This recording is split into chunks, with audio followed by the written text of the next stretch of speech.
Hello, everyone, and welcome back. Meghan Markle recently made a big, bold declaration. She's just so done with the prove it game. Then she continues with, if you can't see it, I don't need to prove it to you. That's your loss.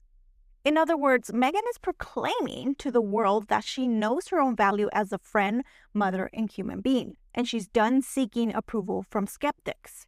Now, that's big energy, big statement, but it's also a big PR move. This statement has been spinning in my mind lately because everything she does is such contradiction. Because here's the thing.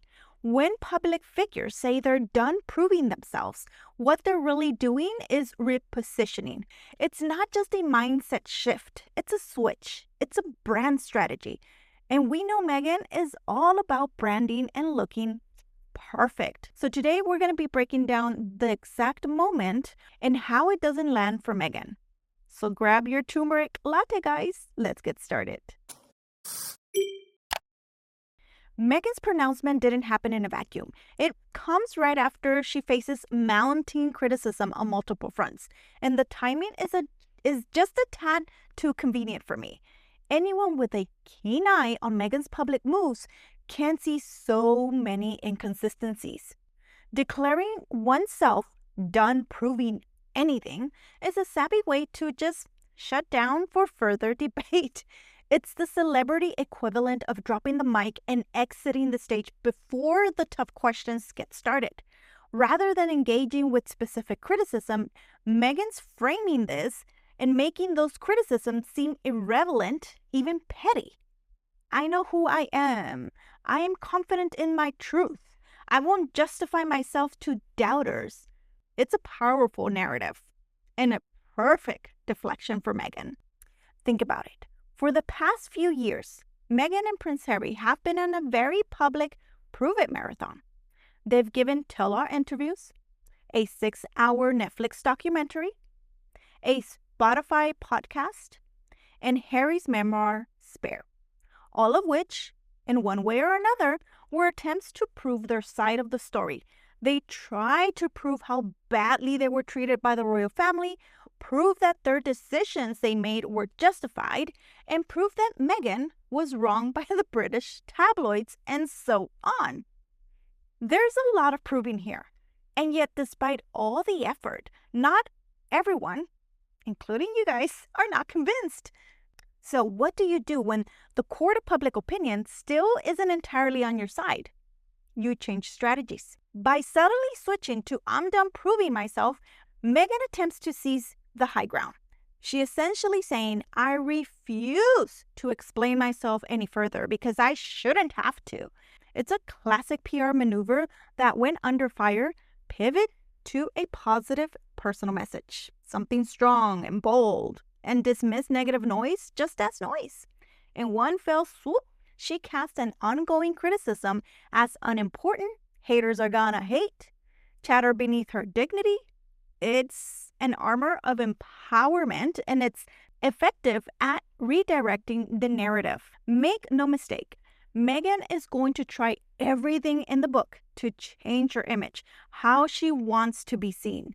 This done proving line didn't accidentally just slip out. It was almost certainly polished and deliberate. A bold statement like that makes headlines, and indeed it did. It tells the world I'm confident, I'm bothered, and moving on. But moving on from what exactly? Here's where the substance or lack thereof comes in, because Meghan's grand declaration conveniently sidesteps some real controversies she rather not address. One major arena of unresolved issues is Meghan's treatment of the royal family and vice versa. Let's not forget the fallout from Megxit and the subsequent media storm. Critics have long accused Meghan of throwing the royal family under the bus and airing private grievances in public for profit and sympathy. So what does Meghan do with all of this criticism? Does she clarify or provide evidence for some of the more controversial stories told in Spare or Netflix? Nope. That is where it is not convenient for her, but very convenient to stop playing the prove-it game. Do you see it now? By being done proving herself, Meghan effectively says, I'm not going to revisit any of the drama. How freaking convenient, Meghan, considering there are quite a few unresolved issues hanging in the air. It's almost like a going to a job interview and receiving tough questioning. And then suddenly you declare the interview is over. I know I'm qualified, and if you can't see it, that's your problem. Sure, that stops the questioning and the interview, but that still doesn't mean the answers weren't needed for you to get hired. Meghan's bold stance means we shouldn't expect any apologies or acknowledgments to the royal family for the upheaval of recent years. She's not going to prove that she was right nor prove that she was sorry. She's done with it. Empowerment messaging is being used as an escape from an uncomfortable conversation about personal responsibility towards her in-laws.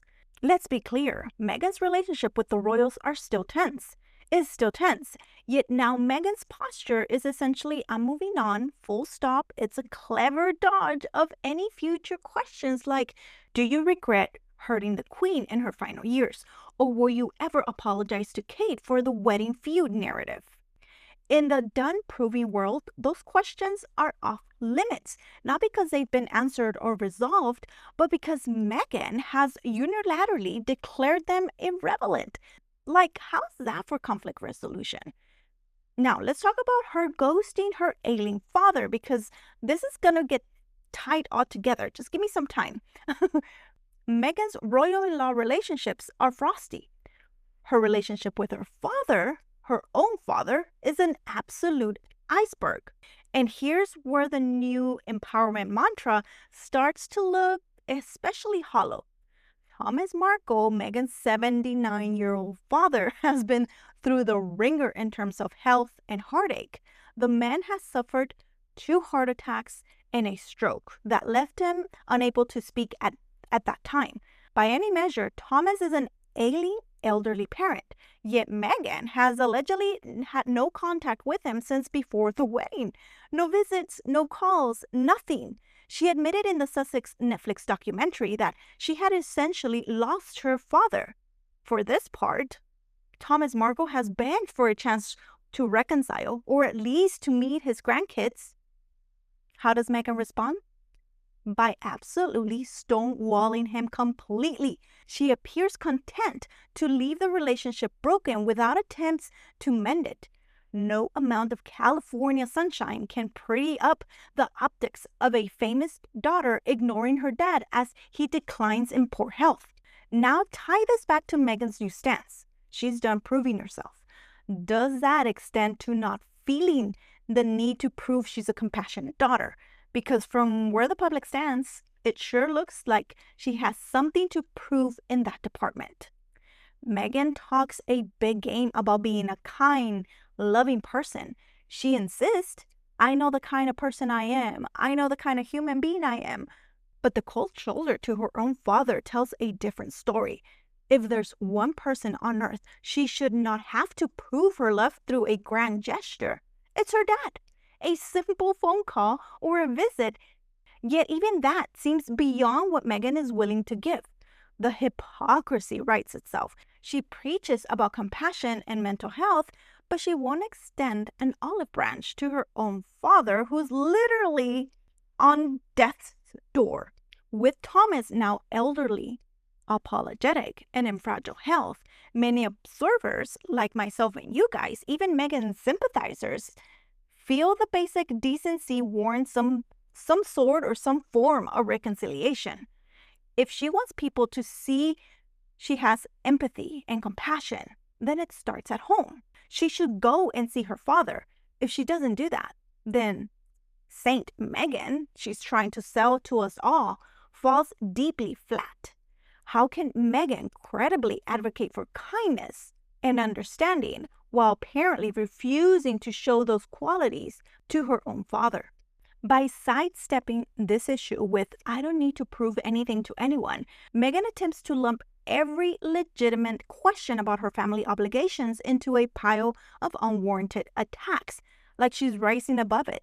This is where her done proving myself mantra veers into downright hypocrisy.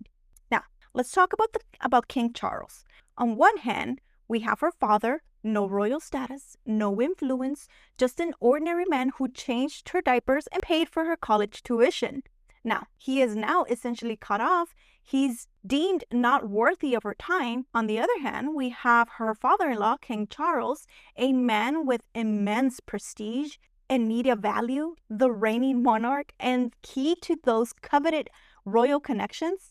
Despite all the Sussex's grievances with the firm, Harry and Meghan have shown interest in mending fences with Charles when it suits them. You can bet they both recognize the value of patching things up with at least Charles, because maintaining some goodwill with the man on the throne could benefit her brand and her children's titles, of course, in the long run. And indeed, Charles has something that Thomas doesn't, the power to bestow and maintain royal titles. Notably, when Charles became king, Meghan's children were entitled to be prince and princess, and Meghan and Harry were quick to start using those titles for the kids publicly. They know which side of the bread the butter's on.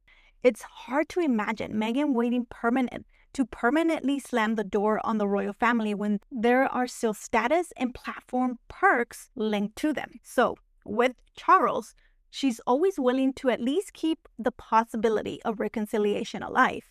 Meanwhile, poor Thomas gets no such grace. There's no clear the air initiative with her dad. She hasn't flown out to Mexico to see him, nor arranged something as simple as a Zoom call to make peace. One relationship is strategically beneficial, the other is apparently strategically expendable. The contrast is so glaring that it is impossible not to call it out. Meghan appears to reconcile with the royal father figure while ignoring her biological father figure. Meghan cannot simply have it both ways, championing for forgiveness and second chances with one father while offering zero grace to the other without looking two-faced. So the next time that you hear Meghan speak about compassion and family values, remember this comparison that we just made. Because in short, Meghan's words paint the picture of a self-assured female figure rising above the drama.